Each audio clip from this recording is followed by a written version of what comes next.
We are moving away from mechanics of rigid body to mechanics of fluid.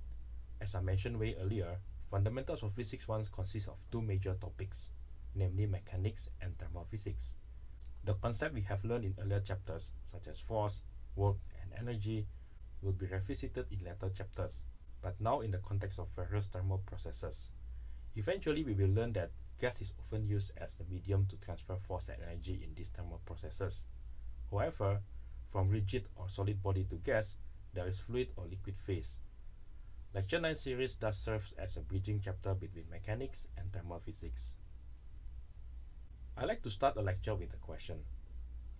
Our question today is, why a coin, which is only a few grams, sinks in the water, but an ocean liner, which is 1,000 tons heavy, floats? Surely whether an object sinks or floats, it should not depend merely on the size of the object. Being large and bulky does not cause an object to sink. Whether it sinks or floats also does not depend on the mass of the object. Just because an ocean liner is 1,000 tons heavier than a coin, it does not cause the former to sink. The objective of this lesson is to study what causes an object to sink or float, particularly what physics quantity or quantities is responsible for an object to sink or float. We start our study by examining what happened to an object when it is submerged in a static fluid. By static fluid, it means the fluid is not flowing.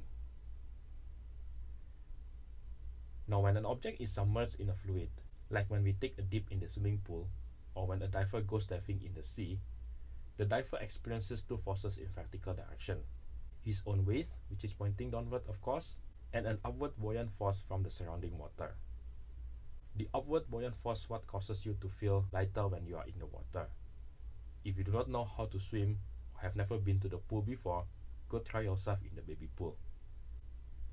If these two forces happen to be of the same magnitude and cancel each other, we say that the diver is in neutral buoyancy. Since the net force acting on the diver is zero along the vertical direction, the diver will stay on the same depth, neither floating up or sinking down in accordance to Newton's first law. If the downward weight force is larger than the upward buoyant force, the diver experiences a net downward force. As a result, the diver starts accelerating downward or sinking down in accordance to Newton's second law. We say that the diver experiences negative buoyancy. Vice versa, if the upward buoyant force is larger than the downward weight, the diver now experiences a net upward force. As a result, the diver starts accelerating upward or floating up. We say that the diver experiences positive buoyancy. In conclusion, an object floats or sinks down depending on which of the two forces is larger. It is the competition between weight and buoyant force which is responsible for the object to float or sink. We know how to compute weight. It is given by mg. But how do we compute buoyant force? Well, the answer was given by Archimedes in his so-called Archimedes principle. Archimedes of Syracuse, what we will simply call Archimedes, was a great mathematician and inventor in the 3rd century BC. While some of his inventions, such as using an array of large mirrors to reflect and focus sunlight to burn the invading Roman warship, which is probably what inspired the use of ray gun in future intergalactic warfare, sounds more of a legend than a true account, his contribution to mathematics and physics were undoubted. One of his contributions, for instance, is the Archimedes principle, which gives us a clue on how to compute the buoyant force.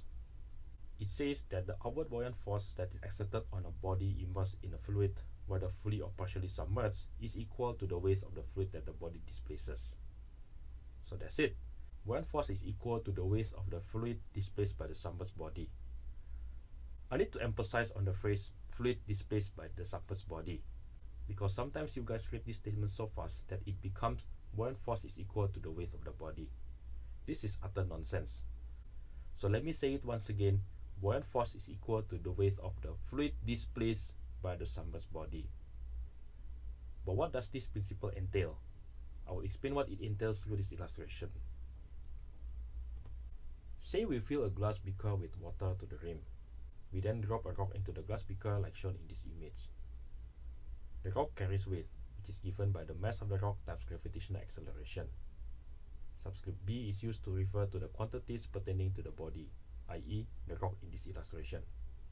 For a reason which will be made clear pretty soon, We wish to recast the equation in terms of the density of the rock. Density is mass over volume. We went through the definition of density in lecture 5. Hence, mass is density times volume.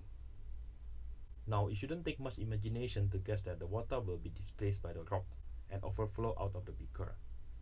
Let's say we manage to collect all the displaced water. Archimedes then said that the rock would experience an upward force of the magnitude given by the weight of the displaced water. Subscript D stands for displaced, is now used to refer to the quantities pertaining to the displaced water. The next derivation shouldn't come as an alien to us. But what comes next is a revelation, at least to some of us who are not yet aware that the volume of the displaced water is equal to the volume of the rock. Did you realize that before? That the volume of the displaced water indeed has to be equal to the volume of the submerged rock.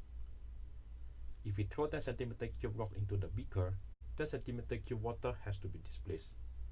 If the beaker is already filled up to the rim, 10 cm³ of water will have to overflow into the collecting jar. No more, no less. Now, how do I call this a revelation? Because it enables us to recast the last equation in terms of the volume of the rock, which in turn enable us to compare the weight of the rock and its buoyant force on similar terms, except for, well, the difference in the density.